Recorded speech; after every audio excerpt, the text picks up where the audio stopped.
Alhamdulillahirrabbilalamin. Wassalatu wassalamu ala asrafil anbiya'i wal mursalin Sayyidina wa maulana Muhammadin wa ala alihi washabihi ajmain. Hadirin yang dirahmati Allah dimanapun berada, saat ini kita sudah memasuki bulan suci Ramadan. Bahwasanya di dalam bulan suci ini kita diperintahkan untuk berpuasa supaya kita bertakwa. Di mana kata takwa di dalam bulan suci ini sangat populer di kalangan kita. Kita diperintahkan untuk menginfakkan, mensedekahkan sebagian dari harta kita supaya kita bertakwa. Dimanapun penduduk masyarakat berada, tidak terkecuali di kota Bengkulu ini, betul-betul bertakwa, maka akan dibukakan berkah dari langit dan bumi. Kaum muslimin yang dirahmati Allah, itulah kata takwa yang sangat populer di kalangan kita di bulan suci Ramadan ini.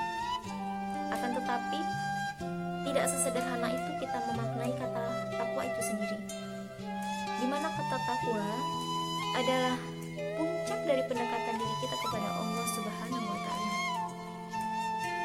Ada sesuatu yang ingin saya sampaikan melalui pesan-pesan di dalam penyampaian saya saat ini, bahwasannya apa yang sudah kita dapatkan berdasarkan firman Allah surah Asy-Syam ayat 8 yang berbunyi, A'udzubillahi minasyaitonirrajim, Bismillahirrahmanirrahim.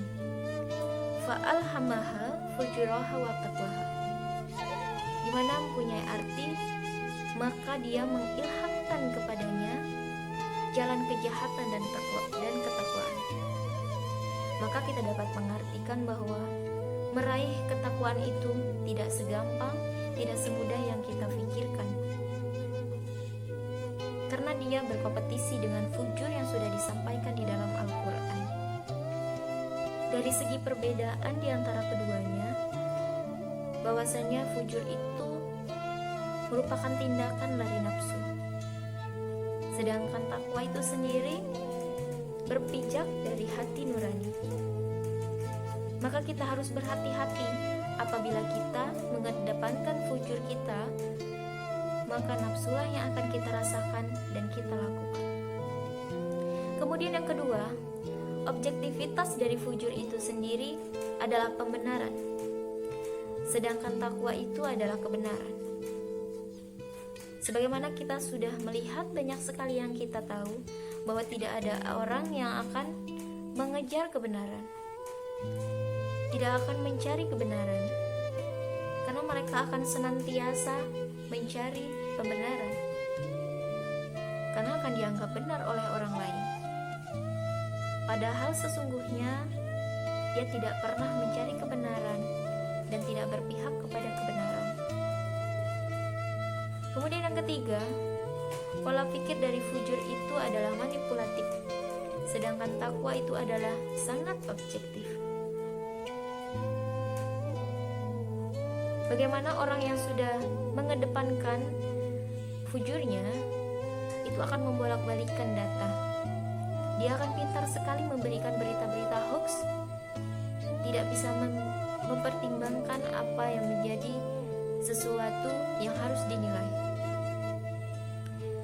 Kita ambil contoh dari sejarah, bahwasanya Abu Lahab dan Abu Jahal itu mereka melakukan sesuatu berdasarkan fujurnya.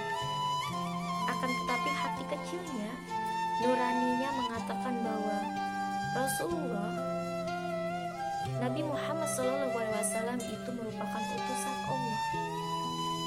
Akan tetapi karena mereka mengedepankan fujurnya, mengedepankan manipulatif demi gengsi, mereka tidak mundur dari apa yang sudah mereka rencanakan untuk membunuh Rasulullah. Padahal di dalam hati kecilnya mereka tahu betul bahwa Rasulullah SAW itu merupakan Nabi utusan Allah, dan tidak mungkin Al-Quran ialah ciptaan dan karangan Nabi Muhammad SAW.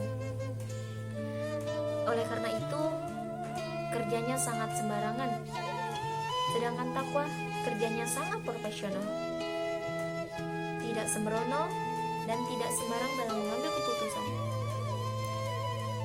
Mereka mengambil keputusan bagaimana supaya orang lain dapat didahulukan, kepentingan orang lain dapat didahulukan. Maka tidak salah dalam surat Asy-Syams ayat 8 itu bahwa Allah menekankan dan mengingatkan kita akan takwa itu sendiri. Dan kita harus berhati-hati dalam melakukan sesuatu. Jangan sampai dalam kompetisi itu fujurah yang menang dan takwa yang kalah. Maka apabila takwa yang kalah, maka kita akan terjerumus dalam kehinaan. Bahkan kita akan lebih hina dari setan dan juga iblis. Kaum muslimin yang dirahmati Allah, itulah kata takwa yang sangat populer. Dan kita harus berhati-hati bagaimana kita mengambil keputusan antara takwa dan fujur, agar kita tidak terjerumus dalam lubang yang salah, agar kita bisa bahagia di dalam dunia dan akhirat.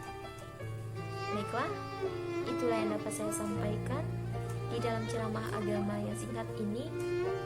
Apabila saya salah, saya mohon maaf, karena kebenaran itu hanyalah datangnya dari Allah Subhanahu wa Ta'ala sebagai Maha Benar. Dan apabila salah, itu merupakan kesalahan saya pribadi, karena saya merupakan manusia biasa yang tidak luput dari salah dan hilaf dan juga dosa. Baiklah, terima kasih. Akhirul kalam, saya akhiri. Wassalamualaikum warahmatullahi wabarakatuh.